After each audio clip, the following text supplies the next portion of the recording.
नमस्कार प्रिय दर्शकों, मैं आचार्य आशीष सेमवाल आपके चैनल एस्ट्रो कालगणना में आपका स्वागत करता हूं। जिस विषय पर आज मैं चर्चा करने वाला हूं, जिस विषय को लेकर के मैं आज आया हूं, उस विषय का नाम है विष योग। विष योग पर आज मैं चर्चा करने वाला हूं कि विष योग बनता कैसे है, विष योग का निर्माण जन्म पत्रिका में कैसे होता है, इस विष योग के होने से व्यक्ति के ऊपर क्या क्या प्रभाव पड़ता है, व्यक्ति के चरित्र में, व्यक्ति के मन में, व्यक्ति के आय में, व्यक्ति के संतान भाव में, व्यक्ति के सुख भाव में, व्यक्ति के द्वादश भाव में, दाम्पत्य सुख में इस विष योग का क्या प्रभाव पड़ता है, मैं यह आपको बताने जा रहा हूं। जब भी हम जन्म पत्रिका का या जन्म कुंडली का अध्ययन करते हैं तो उसमें हमें चंद्रमा का विशेष ध्यान रखना चाहिए, क्योंकि संसार में सबसे ज़्यादा जो परेशान व्यक्ति होते हैं वह चंद्रमा के कारण होते हैं, मन के कारण होते हैं। क्योंकि मन अगर आपका ठीक नहीं है तो आप कुछ भी नहीं कर सकते, आप हमेशा दुखी रहेंगे या मानसिक तनाव आपके अंदर रहेगा। इस विषय पर आज मैं आपके सम्मुख एक विषय लेके आया हूँ, विष योग। जैसे कि पुराणों में लिखा गया है, चंद्रमा मनसो जाता, चंद्रमा हमारा मन है और चंद्रमा हमारी माँ है। तो चंद्रमा का फल आपके जीवन में किस प्रकार बनता है उस पर मैं आज आपको बताऊंगा विष योग के माध्यम से।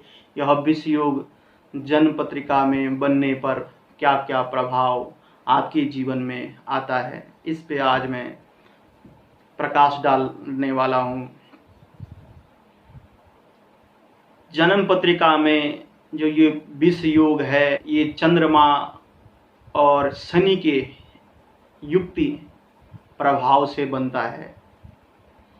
आप समझ लीजिए कि आप अपनी जन्म पत्री खोल लें और जन्म पत्रिका में देख लें कि आपका चंद्रमा किस भाव में बैठा हुआ है और उसके साथ कहीं शनि की युक्ति तो नहीं है, दृष्टि संबंध तो नहीं है। आप देख लें, क्योंकि जिस प्रभाव के बारे में, जिस विषय को मैं आपको बताने जा रहा हूँ, यह आपके जीवन में बहुत ही उपयोगी है। अगर आप इसको पकड़ लेंगे कि आपके जन्म पत्रिका में यह योग है, तो उस योग के ऊपर मैं आपको उपाय भी बताऊंगा और उपाय करने से आपको तत्काल फल आपको मिलेगा। शनि चंद्रमा का योग जब जन्म पत्रिका में एक साथ बनता है, जन्म कुंडली में अगर शनि चंद्रमा एक साथ बैठे हुए हों, आप देख ले, उदाहरण के लिए मैंने जो चार्ट बनाया, चार्ट में समझ लीजिएगा, ये शनि और चंद्रमा एक साथ बैठे हुए, आपके किसी भाव में भी बैठे हुए, जन्म पत्रिका में किसी भाव में भी ये दो ग्रह एक साथ बैठे हुए हों तो बन जाता है विष योग।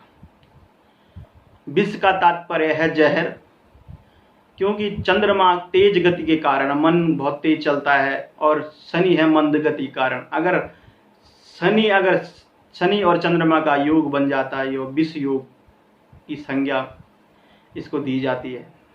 जन्म पत्रिका में शनि और चंद्रमा एक साथ बैठे हुए हों, युक्त संबंध हो, तो बन जाता है विष योग। जैसे शनि और चंद्रमा आपकी जन्म पत्रिका में एक साथ बैठे हुए हों तो बन जाता है विष योग। दूसरा, शनि की जो दृष्टि है वह दृष्टि है तीसरी दृष्टि, सातवीं दृष्टि और दसम दृष्टि।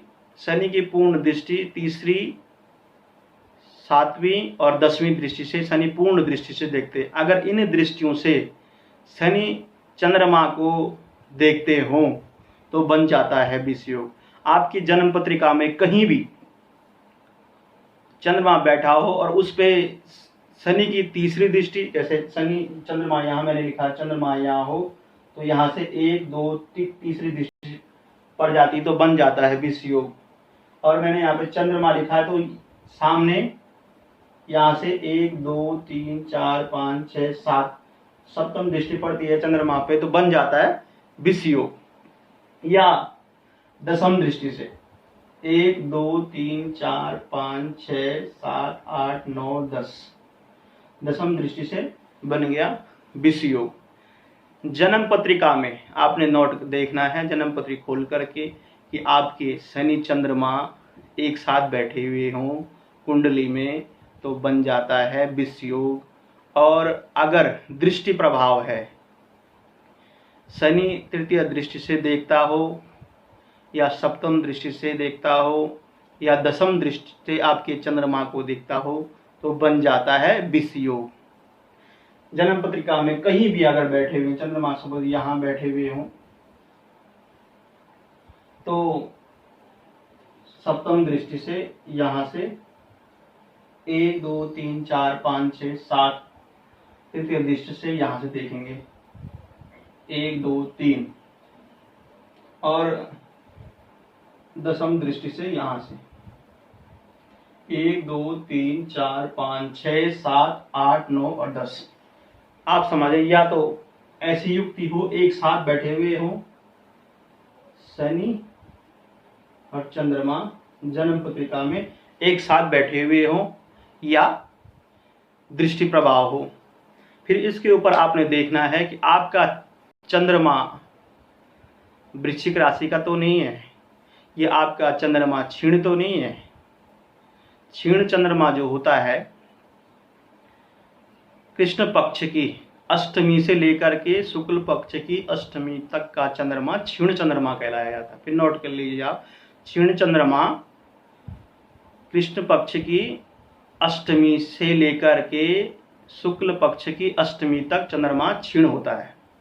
या अपने नीच राशि वृश्चिक राशि में बैठे हुए हों या उनके अंश बल में कमी हो तो यह योग अगर शनि की दृष्टि चंद्रमा पे पड़ती है तो ऐसा व्यक्ति को बहुत ही ज़्यादा कष्ट मानसिक होता है, जैसा व्यक्ति दुखी रहता है, व्यक्ति का मन एक जगह न लगना, व्यक्ति किसी काम को करता है उस काम को पूरा न करना, अगर किसी ने बीच में उसे टोक दिया तो वह व्यक्ति उस काम को नहीं कर पाता है, वो मन में सोचता ही रहता है, रात को सोते समय भी सोचता है, दिन में भी सोचता रहता है उस व्यक्ति ने मुझे ये से क्यों कह दिया या मैं जो कर रहा था ठीक नहीं कर रहा था। मन को दिक्कत हो जाना। जब शनि चंद्रमा पे दृष्टि मारता है या युक्ति संबंध होता है तो बन जाता है विष योग। तो विष योग के प्रभाव से व्यक्ति के जीवन में चिंताएं बढ़ती हैं, माँ का स्वास्थ्य ठीक नहीं रहता है या माँ से व्यक्ति दूर रहता है, माँ को मानसिक कष्ट रहता है, शारीरिक कष्ट रहता है। ऐसा व्यक्ति अपनी माँ की सेवा करे जिसका ये योग बना हुआ है, विष योग बना हुआ है, स्त्री जाति का सम्मान करे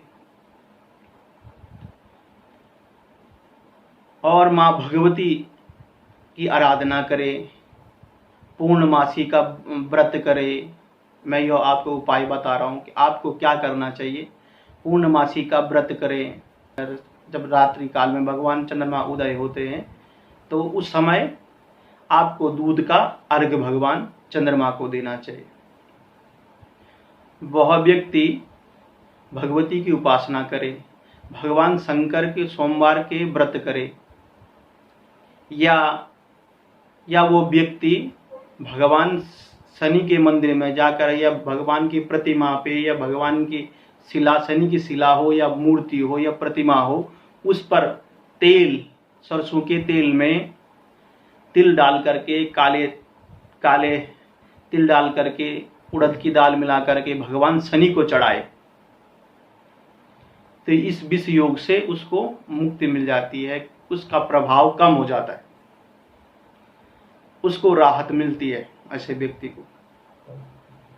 और या वह आँख के पत्ते ले, आँख पता है श्वेतार के जिसको कहते हैं, आँख जो भगवान सूर्य का पेड़ है उसके पत्ते ले और उसकी काली धागे से माला बना करके काली स्याही से लिख करके एक लोहे की कील ले ले और स्याही, काली स्याही या काजल से लिख करके उस पर एक मंत्र लिखे पत्तों पर, सन शनिश्चराय नमः।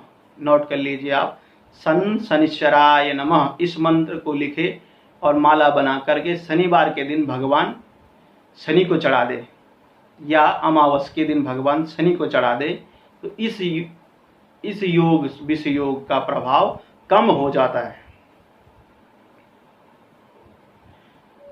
ऐसा व्यक्ति भगवान सोमवार के दिन भगवान शंकर के मंदिर में जाके दूध के साथ तिल मिला करके भगवान शंकर को चढ़ाए तो इस योग में कमी आ जाती है, प्रभाव में कमी आ जाती है। उस व्यक्ति को जो दिक्कतें हो रही हैं, धन संबंधी दिक्कत हो रही है, संतान संबंधी दिक्कत हो रही है और स्वयं रोग संबंधी दिक्कत हो रही है, धन संबंधी दिक्कत हो रही है, भाई संबंधी दिक्कत, पराक्रम क्षीण हो रहा है, शरीर की ताकत जो कम हो रही है या सुख में कमी आ रही है। देखिए, जब भी जन्म पत्रिका में अगर लग्न में यह योग बनता है, देखिए शनि चंद्रमा का दृश्य संबंध या एक साथ युक्ति संबंध लग्न में बनता है तो व्यक्ति के ऊपर क्या प्रभाव पड़ता है कि व्यक्ति धीरे धीरे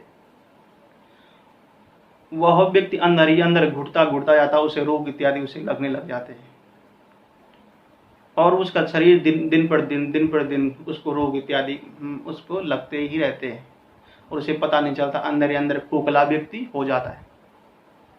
द्वितीय भाव में दृश्य संबंधी या युक्ति हो तो व्यक्ति कुटुंब में दिक्कत रहती है, धन संपदा में दिक्कत रहती है, उस व्यक्ति को हमेशा इन चीजों से जूझना पड़ता है। तृतीय भाव में अगर यह युक्ति हो तो व्यक्ति पराक्रम जो मेहनत करता है उस मेहनत का फल नहीं मिलता उसको और दिन पर दिन उसकी मेहनत व्यर्थ जाती है। भाई संबंध में उसकी दिक्कत रहती है, भाइयों के साथ कलेश बना रहता है। अगर तृतीय भाव में यह युक्ति हो तो सुख में, माता के सुख में, उसके सुख में, वाहन, भूमि, भवन, वाहन में उसकी कमी आती है। अगर यह विष योग उसकी जन्म चतुर्थ भाव में बना हो, पंचम भाव में यह योग बना हो तो पढ़ाई, अगर वह व्यक्ति पढ़ाई कर रहा है, अध्ययन कर रहा है तो अध्ययन करने में बाधा आ जाती, वह दिमाग नहीं लगा पाता है, उसके दिमाग के आगे अंधेरा सा छा जाता है और पढ़ाई में दिक्कत लगना, संतान में कमी रहना, संतान के सुख में कमी रहना। जब यह संबंध पंचम भाव में बनता है, षष्ठम भाव में अगर यह संबंध बनता है तो व्यक्ति के अंदर रोग लगने का भय रहता है, शत्रुओं से व्यक्ति घिरा रहता है, ऋण में व्यक्ति हमेशा रहता है अगर षष्ठम भाव में यह युक्ति हो। सप्तम भाव में अगर यह दाम्पत्य सुख में कमी रहना, कभी कभी इस योग के कारण व्यक्तियों का तलाक भी हो जाता है। दाम्पत्य सुख में जैसे ही सायंकाल हो जाना उसमें कलेश आ जाना, शयन से पहले ही कलेश इत्यादि बाधा आ जाना, रोज झगड़ा रहना। जब सप्तम भाव में यह योग, व्यापार में कमी रहना, यह विष योग बनने से या युक्ति संबंध हो या दृश्य संबंध बने सप्तम भाव में तो ऐसा फल मिलता है। अष्टम भाव में आयु संबंधी मतलब आयु व्यक्ति की क्षीण होती है, कुटुंब में दिक्कत रहती है, कलेश रहता है, व्यक्ति के अंदर लोगों से लड़ने की शक्ति कम हो जाती है, धीरे धीरे व्यक्ति को लंबे रोग लगने लग जाते हैं। जब अष्टम भाव में यह युक्ति बन जब भाग्य भाव में अगर यह युक्ति या दृश्य संबंध बने तो व्यक्ति के अंदर भाग्य की कमी रहती है व्यक्ति को। जब भी व्यक्ति ज़्यादा परिश्रम करे तो उसको भाग्य का सपोर्ट न मिले, लास्ट में जाकर के व्यक्ति को असफलता लगे, हाथ लगे। पराक्रम में व्यक्ति जो मेहनत करता है उसका फल उसको नहीं मिल पाता। अगर दशम भाव में यह युक्ति या दृश्य संबंध बने तो व्यक्ति के अंदर जिस क्षेत्र में वह काम करता है या पिता संबंधी या माँ संबंधी उस व्यक्ति को दिक्कत रहती है। जिस क्षेत्र में वह काम करता है वहाँ उसको यश न मिलना, उस कर्म में उसको यश नहीं मिल पाता है। वो हमेशा परेशान रहता है कि मैं इतना मेहनत करता हूँ, इतना कर्म करता हूँ, लेकिन मेरे कर्म का फल मुझे नहीं मिल पाता है। यह विष योग के कारण होता है। एकादश भाव में अगर यह योग बन जाए तो व्यक्ति का दिन पर दिन धन का रोटेशन, जैसे कभी व्यक्ति महीने में ज़्यादा कमा ले, कभी कम कमा ले, आय में कमी रहना और संतान में भी थोड़ा दिक्कत रहती है। अगर एकादश भाव में यह बने, व्यक्ति को किसी भी काम में मन लंबे समय तक न टिकना, व्यक्ति का बड़े भाई इत्यादि बुआ पक्ष से दिक्कत रहना। अगर एकादश भाव में यह योग बनता, आय नौकरी संबंधी दिक्कत रहना। द्वादश भाव में अगर यह दृश्य संबंध योग बनता है तो व्यक्ति के अंदर कोर्ट कचहरी इत्यादि का में फंसा रहना, किसी प्रॉब्लम में व्यक्ति हमेशा न जूझता रहता है, कभी शत्रुओं से घिरा रहता है, कभी ऋण से घिरा रहता है, और कभी न पारिवारिक कलेश बाधाओं में हमेशा व्यक्ति घिरा रहता है। मैंने आपको बताया आज विष योग के बारे में। शनि चंद्रमा के युक्ति से बनता है यह विष योग। अगर आपकी कुंडली में यह विष योग बनता है तो मैंने जो आपको उपाय बताए हैं कि आपको भगवती की उपासना करनी चाहिए, स्त्री जात का सम्मान करना चाहिए, अपनी माँ का सम्मान करना चाहिए, भगवान शिव, भगवान शंकर भगवान की उपासना करनी, सोमवार के दिन उपासना करनी चाहिए, चंद्रमा पूर्णमासी का व्रत रखें, शनि के मंदिर में जाएं, भगवान शनि को तेल इत्यादि चढ़ाएं और सन शनिश्चराय नमः इस मंत्र का बार बार जाप करें। और अगर आप जप तप कराएं, शनि का जप कराएं, चंद्रमा का जप कराएं, पाठ पूजा से भी आप इसको शांत कर सकते हैं। वैदिक मंत्र इसका है, सन्नो देवी रविष्टय आपो भवन्तु पीतये संजो रवि स्रवन्तु नः। इस मंत्र से भी आप इसका जप करा सकते हैं। आज के लिए मुझे इजाज़त दीजिए, तब तक के लिए नमस्कार।